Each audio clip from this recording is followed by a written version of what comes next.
ঐতিহ্যবাহী রথযাত্রা হিসেবে রাজ্য সরকারের আর্থিক অনুদান পেল গোপীবল্লভপুরের রাধা গোবিন্দজিউ মন্দিরের রথ।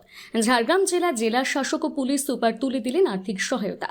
রাজ্যের ঐতিহ্যবাহী রথযাত্রা কমিটিগুলোকে আর্থিক অনুদান দেওয়ার কথা ঘোষণা করেছেন মুখ্যমন্ত্রী শুভেন্দু অধিকারী। মুখ্যমন্ত্রীর ঘোষণা মতো ঝাড়গ্রাম জেলা থেকে রথযাত্রার আর্থিক অনুদান পেল গোপীবল্লভপুরের রাধা গোবিন্দজিউ মন্দির থেকে বের হওয়া রথ। গোপীবল্লভপুর রাধা গোবিন্দজিউ মন্দির থেকে যে রথ বের হয় সেটি জেলার সবচেয়ে প্রাচীন রথ।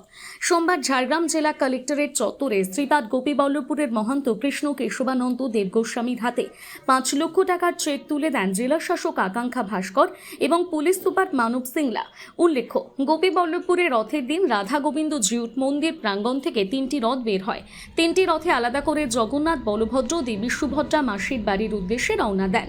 1615 খ্রিস্টাব্দে বৈষ্ণবাচার্য শ্যামানন্দ ও তার শিষ্য রসিকানন্দের উদ্যোগে গোপীবল্লভপুরে রথযাত্রার উৎসব শুরু হয়েছিল। এখন গোপীবল্লভপুরের মহান্ত কৃষ্ণ কেশবানন্দ দেব গোস্বামীর উদ্যোগে রথযাত্রা পালিত হয়। রথযাত্রা উৎসবের বয়স প্রায় 400 বছর। শ্রীপাদ গোপীবল্লভপুরের রথযাত্রার জৌলুসে ভাটা পড়লেও ঐতিহ্য অমলিন। গোপীবল্লভপুর রথের দড়িতে টান দেওয়ার জন্য বহু মানুষজন ভিড় জমান। শ্রীপাদ গোপীবল্লভপুরের বর্তমান মহান্ত কৃষ্ণ কেশবানন্দ দেব গোস্বামী জানিয়েছেন, সপ্তদশ দশকের গোড়ায় শ্যামানন্দ গোস্বামীর কাছে প্রতি বছর সুষ্ঠুভাবে উৎসব পালনের জন্য ও মুঘল রাজত্বের সুশাসনের প্রার্থনা একটি করে স্বর্ণ মুদ্রা পাঠাতেন মুঘল সম্রাট। এই রথ সবচেয়ে প্রাচীন রথ। এই প্রথম রথে সরকারি অনুদান পেলাম। ঝাড়গ্রাম জেলার ছবি আমরা দেখতে পাচ্ছি।